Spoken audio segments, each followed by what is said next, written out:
Hi Gators. So today we're going to have to do something a little bit different today.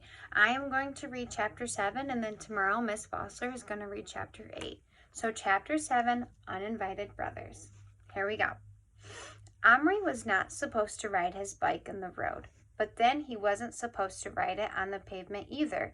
Not fast at any rate, so he compromised. He rode it slowly on the pavement as far as the corner, then bumped down off the curb and went like the wind. The Harvard shop was still open. He bought the seed trays and the seed and was trying to pay for them. Then he noticed something. On the seed packet under the word marrow was written another word in brackets, squash. So one of the three sisters was Marrow. On impulse, he asked the shopkeeper, "Do you know what maize is?" "Maize, son? That's sweet corn, isn't it? Have you some seeds of that?" Outside, standing by Omri's bike was Patrick. Hi, I saw you going in. What did you get?" Omri showed him. "More presents for the Indian?" Patrick asked sarcastically. "Well, sort of. If what? If I can keep him long enough till they grow?" Patrick stared at him, and Omri stared back. "I've been to Yap's," said Patrick. "I brought you something." "Yeah, what?" asked Omri hopefully. Slowly Patrick took his hand out of his pocket, held it in front of him, and opened his fingers. In his palm lay a cowboy on a horse with a pistol in one hand, pointing upward, or what would have been upward if he hadn't been lying on its side. Omri looked at it silently. Then he shook his head. "I'm sorry, I don't want it." "Why not? Now you can play a proper game with the Indian." "They'd fight." "Isn't that the whole idea?" "They might hurt each other."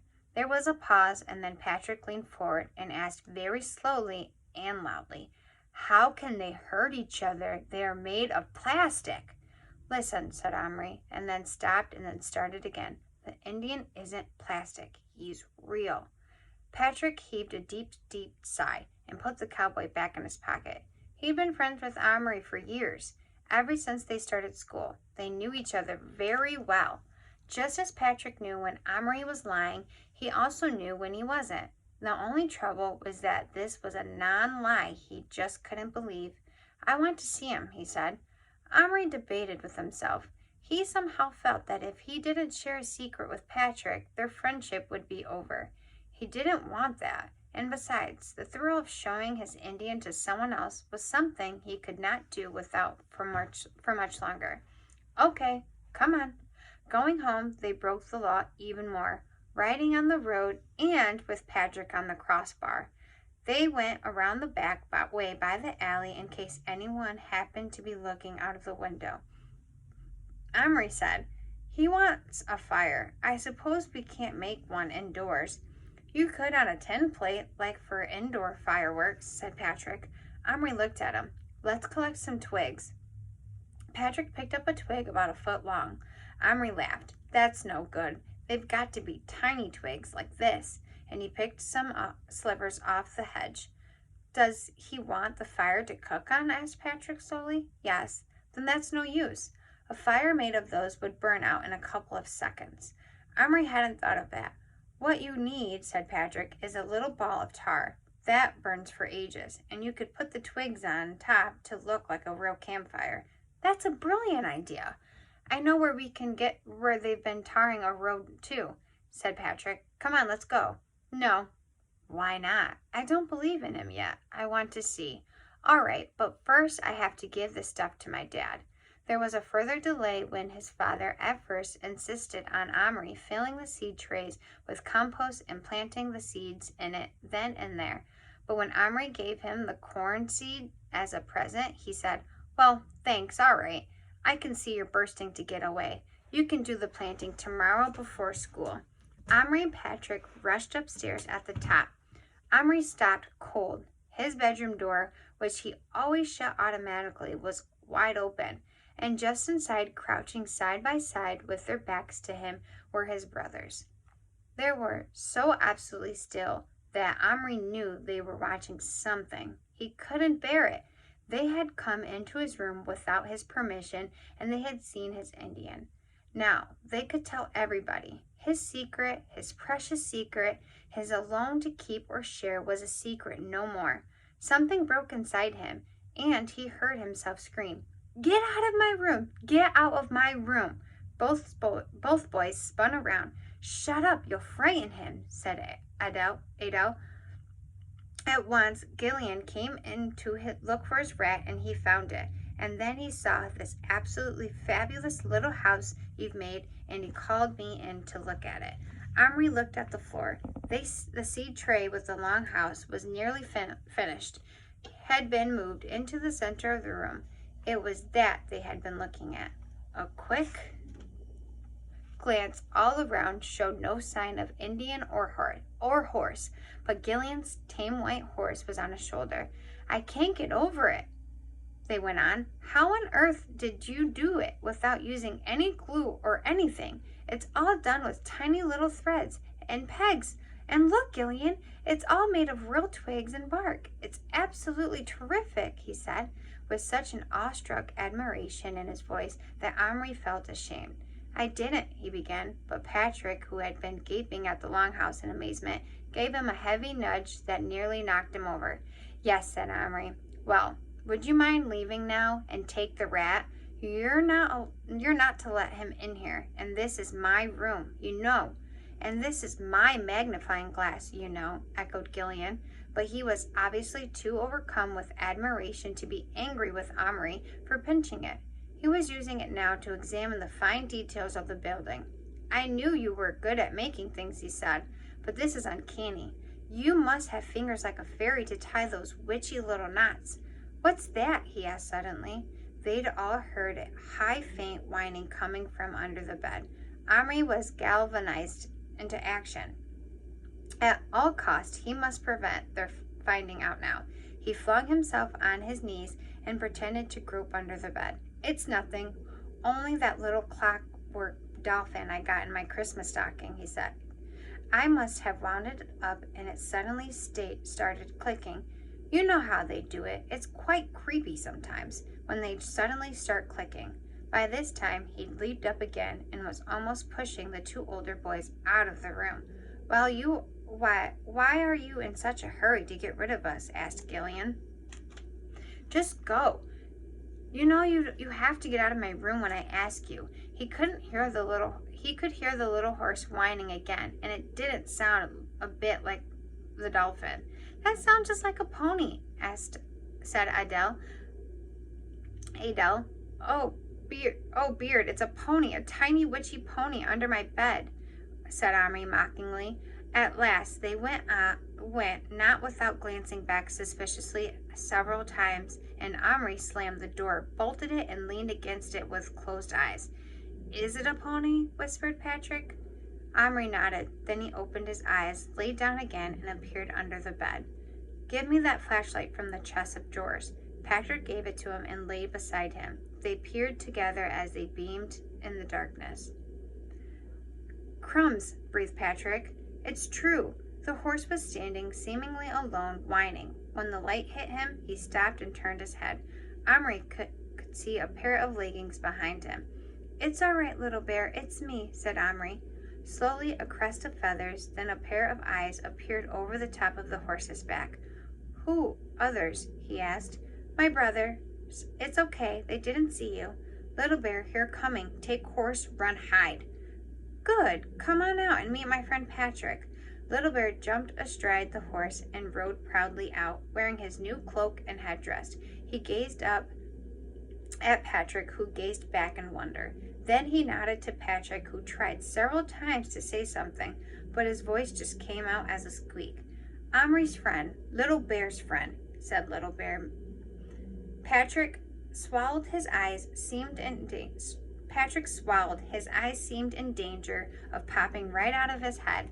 Little Bear waited politely, but then Patrick didn't speak. He rode over to the seed tray. The brothers had brought it out from behind the crate. They'd been careful, but the ramp had got moved.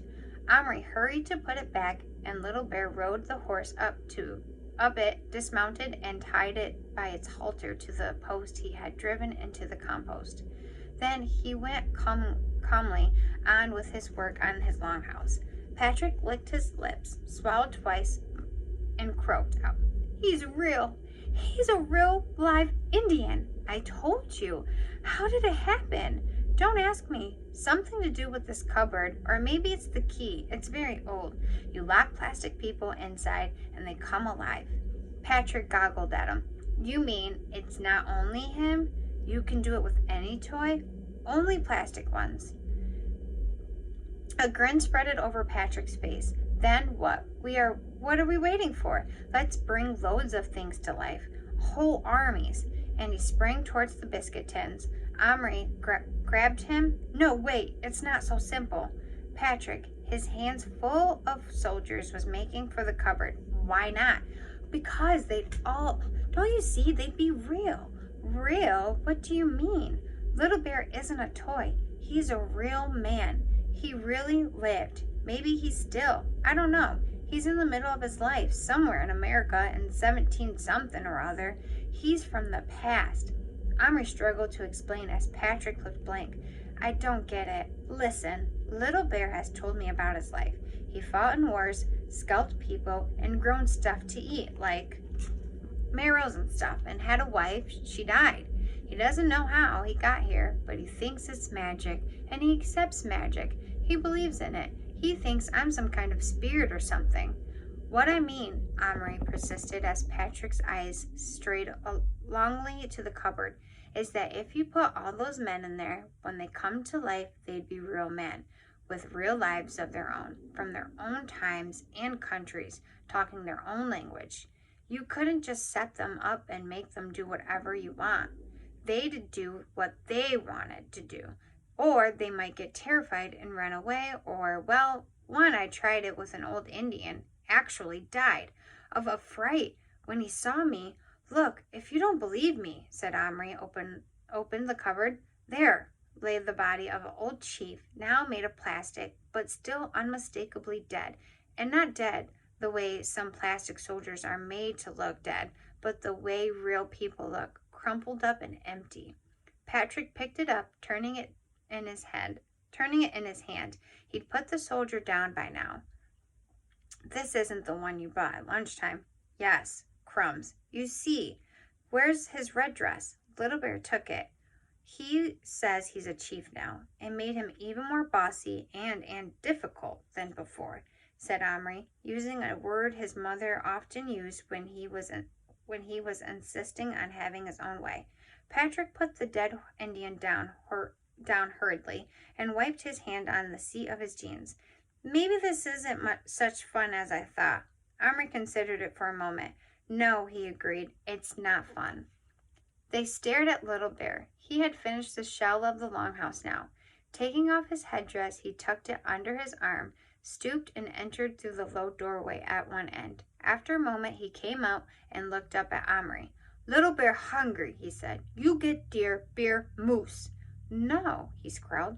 I say get. Why you not get?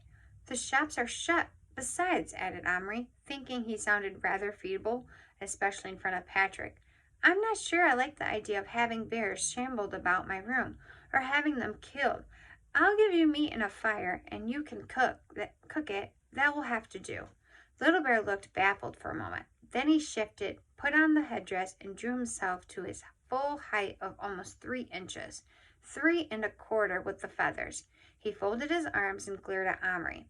Little Bear chief now. Chief hunts, kills own meat, not take meat from others. If not hunt, lose skill with bow. For today, you give meat, tomorrow go shop, get bear, plastic. Make real, I hunt, not here, he said, looking up scornfully at the distant ceiling. Out, under sky, now fire. Patrick, who had been crouching, stood up. He, too, seemed to be under Little Bear's spell. I'll run and get that tar, he said. No, wait a minute, said Omri. I've got another idea. He ran downstairs. Fortunately, the living room was empty. In the coal scuttled beside the open fireplace was a packet of firelighters. He broke a fairly large bit off one and scraped it in a scrap and wrapped it in a scrap of newspaper. Then he went to the kitchen. His mother was standing at the sink, peeling apples. Omri hesitated, then went to the refrigerator. Don't eat now, Omri. It's nearly supper time. Just a tiny bit, he said.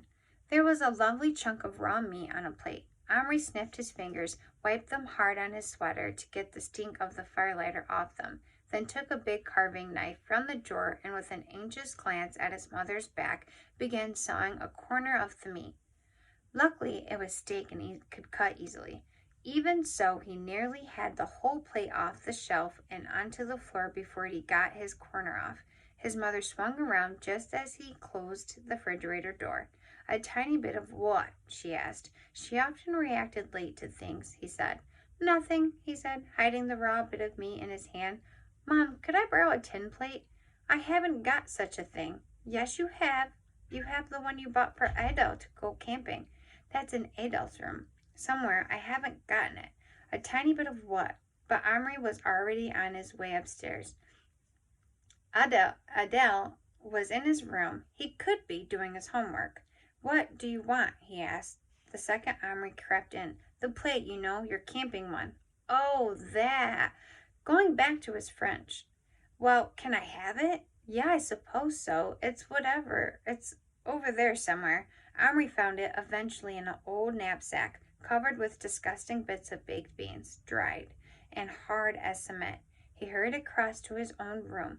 Whenever he'd been away from it for even a few minutes, he felt his heart beating in panic as he opened the door for fear of what might he find or not find.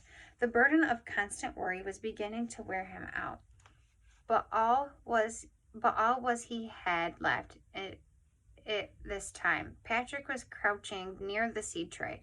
Little Bear was directing him to take the tops off several of the jars of poster paint, while he himself fashioned something almost too small to see. It's a paintbrush, whispered Patrick. He cut a bit off his own hair, and he's trying it to a tiny scrap of wood he found, about the size of a big splinter. Pour a bit of paint into the lids so he can reach to dip, said Omri. Meanwhile, he was scraping the dry beans off the plate with his nails. He took the fragment of firelighter and then the twigs out of his pocket, arranged them in the center of the plate. He washed the bit of meat in his bedside water glass. He had a wonderful idea for a spit to cook it on. From a flat box in which his first erector set had once been neatly laid out, but which was now in chaos, he took a rod, ready, bent into a handle shaped, and pushed it through the meat. Then, from small bits of the set, he quickly made a sort of stand for it to rest on, with legs each side of the fire so that the meat hung over the middle of it. Let's light it now, said Patrick, who was getting very excited again. Little Bear, come and see your fire, said Omri.